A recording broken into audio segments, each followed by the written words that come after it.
வாங்க இட்லி சாப்பிடலாமா? நம்ம இந்த வீடியோல நம்ம சுவையரிசி இட்லி தோசை மாவை யூஸ் பண்ணி தான் இட்லி சுட போறோம். இட்லி எப்படி வருதுன்னு அவுட்புட் பார்க்கலாம்.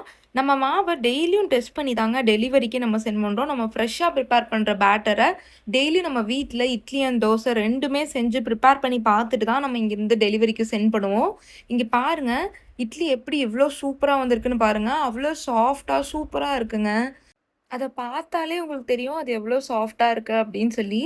பட் நீங்க வாங்கி செஞ்சு பார்த்தா தான் அதோட டேஸ்ட் எப்படி இருக்குன்றத உங்களால எக்ஸ்பீரியன்ஸ் பண்ண முடியும். ஸோ ஒரு டைம் மறக்காம வாங்கி நம்ம மாவ டேஸ்ட் பண்ணி பாருங்க. சுவையரிசி இட்லி தோசை மாவு.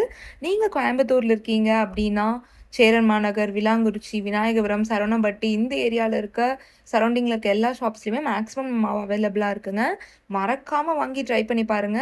உங்க வீட்ல யாராச்சும் இட்லியே சாப்பிட மாட்டேன் அப்படின்ற மாரி ஆளுங்க இருக்காங்கன்னா, அப்ப கண்டிப்பா நம்ம மாவு வாங்கி இட்லி சுட்டு குடுத்து பாருங்க. அவங்க எப்படி சாப்பிடுறாங்கன்னு சொல்லிட்டு. இது நான் ஜஸ்ட் வீடியோக்காக சொல்லங்க. இது ரியல் டைம் ரிவ்யூவா நான் ரியல் கஸ்டமர்ஸ் கிட்டருந்து நான் கேட்டுருக்கேன். எனக்கே ஃபர்ஸ்ட் டைம் கேட்கல ரொம்ப ஹாப்பியா இருந்துச்சு. ஆ எங்க வீட்ல இட்லியே சாப்பிட மாட்டாங்க. பட் இந்த மாவுல செஞ்சு குடுத்தப்புறம் சாப்பிடுறாங்க அப்படின்னு சொல்லல எனக்கு ரொம்ப ஹாப்பியா இருந்துச்சு கேட்க. ஸோ அடுத்த வீடியோல பார்க்கலாங்க. பாய் பாய்.